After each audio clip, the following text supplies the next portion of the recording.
Welcome to another episode of Net Wins. The formula ranks Magic Johnson number 5 all time. The number undersells the story. As always, the database can be found at https://will123.github.io/NBA-net-wins. There's a version of Earvin Johnson that the highlights show you. The no-look passes, the fast break finishes, the smile that arrived before the play was even over. The showmanship was real and it was spectacular, and it made the Showtime Lakers one of the most watched teams in the history of the sport. There's another version that the highlights do not show. The version that arrived at the gym before everyone else. The version that, after spending his first year in the league as a player who could not reliably shoot from the perimeter, developed a mid-range game, then a hook shot, then a three-point shot he could pull up from the logo on a fast break. The version that understood clearly and without sentimentality that a smile is a tool and that winning requires more than personality. The formula ranks him 5th all time. Combined net wins 103.6, 13 seasons, 7.09 per year average. By career totals, he sits behind Kareem, Duncan, LeBron, and Bird. By composite ranking, he is 5th behind Kareem, Duncan, Bird, and LeBron. Those numbers are excellent. They're probably not quite right. His career totals match Bird's almost exactly. Bird at 1.06 combined, Magic at 103.6. 2.5 net wins over 13 seasons separates them. The formula puts Bird ahead on the strength of a higher per season average and a higher peak. What the formula cannot see is everything Magic did that did not show up in box scores. His reading of a defense before the play developed. His ability to put teammates in positions where they could not fail. His presence in a locker room. These are real contributions to winning, and the formula has no mechanism to count them. Magic arrived in the NBA in the fall of 1979 alongside Larry Bird. Bird won Rookie of the Year. Magic won the championship. In 1979, 1980, the three most important players in basketball produced the following net wins. Kareem at 9.68, Bird at 7.82, Magic at 7. Kareem was the regular season MVP. His numbers in that season, 2,034 points, 886 rebounds, 371 assists, were among the best of his career. He was 32 years old and producing at a level most players never reach in their prime.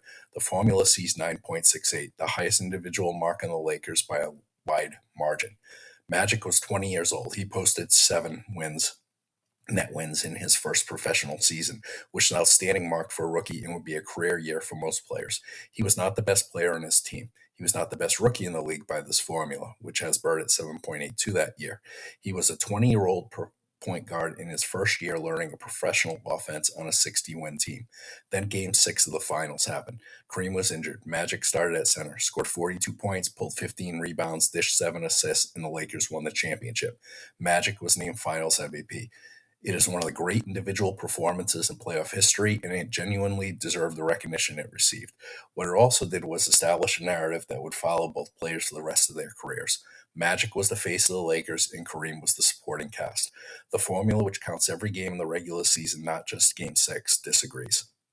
When Magic entered the league, he was not a shooter. His jump shot was a mechanism and very mechanical and unreliable. Teams could sag off him and clog the paint. For a player whose entire game was built on reading defenses and creating for others, a defender who did not need to guard him on the perimeter was a serious problem. He fixed it. Over the course of the 1980s, Magic developed a reliable mid-range pull-up, then a hook shot he could use against bigger defenders, then a three-point shot that he would pull up on the fast break with the kind of confidence that only comes from putting in the work to earn it. By the late 1980s, he was shooting efficiently from spots he could not have as a rookie. Look at his scoring totals by season. 1,387 points in 1979-80, growing steadily to 1,909 in 86-87, his peak year. That climb's not just volume, it's the expansion of his offense repertoire year by year. His peak of 10.22 in 86-87 came in his 8th season. That is when the work accumulated into something rare. The 65-win Lakers that year were the best team of the decade, and Magic was their best player at 27 years old. 8 years into a career he spent building himself into something better than he arrived as. The Bird-Magic rivalry is the most discussed in basketball history, and the formula has already weighed in on it in the Bird article. Bird edges him by 2.5 combined net wins and a slightly higher per season average. The composite ranking has Bird 3rd, Magic 5th. What the formula cannot measure is the cultural weight of what they did together. Two players, two cities, two complete opposites of style and background, arriving in the same league in the same year and spending a decade defining what professional basketball could be. They were the reason the NBA became what it became. The formula measures their basketball contributions. It cannot measure what they meant.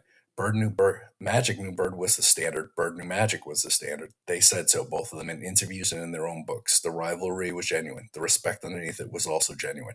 Two players who needed each other to be as good as they were. In November of 91, Magic announced he was HIV positive and was retiring from basketball. He was 32 years old.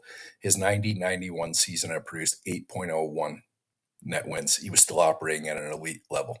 The announcement was one of those moments where you remember exactly where you were when you heard it. November 7th, 1991, a press conference in Inglewood. Magic Johnson at a podium, composed in a way that seemed impossible given what he was saying. It landed like a death announcement. HIV in 1991 was not a manageable condition the way it became later. It was a death sentence, slowly administered. The country stopped. What followed was complicated in ways that sports coverage at the time was not fully equipped to handle. Several players around the league admitted, some publicly and some privately, that they were afraid to play against him, afraid of contact. The science did not support the fear, but the fear was real and it was widespread. And it said something about how little the public understood about the disease and how much stigma had attached itself to it. Magic had to navigate all of that while also processing his own diagnosis. The Showtime Lakers era had always carried a context that sports writers largely left alone. Jerry Buss and the Hollywood parties, the lifestyle that came with being the face of a glamorous franchise in Los Angeles during the 80s. Magic himself acknowledged in his autobiography that his personal life had been, by his own description, reckless. He never named the source of transmission. He didn't need to. The implication hung over everything. None of that is separate from the basketball. It is the whole picture. A player who arrived in the league as one of the most charismatic figures the sport had ever seen, who spent 13 years building himself into something remarkable, who lived a life at the center of Hollywood's orbit in ways that eventually caught up with him, and who walked to that podium in Inglewood and told the truth when he didn't have to.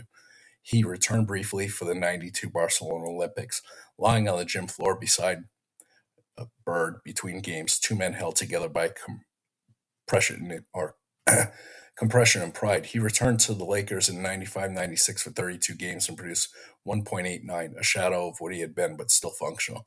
The formula counts what it can find. It counts 13 seasons and 103.6 net wins. It doesn't count what was taken away or what it cost to lose it the way he did. The ranking is fifth. By correct totals, that is accurate. By what he actually meant to the game, to his teammates, to the league's survival during a period when it nearly collapsed, the number falls short. The formula rewards what it can measure: points, rebounds, assists, steals, missed shots, turnovers, fouls. All of it normalized against what his team needed to win on a given night. It's a good measure of basketball contribution. It is not a complete measure of a player who organized an offense the way Magic did, who made every player around him better in ways that don't show up in any column. Fifth all-time is where the formula lands. It is an honest number. It's probably not the whole story. The smile was real. So was everything underneath it. The full net wins database in every season is free at willf123.github.io/NBA-net-wins. Next up, Shaquille O'Neal at number 6. Subscribe to get it when it drops. Thank you.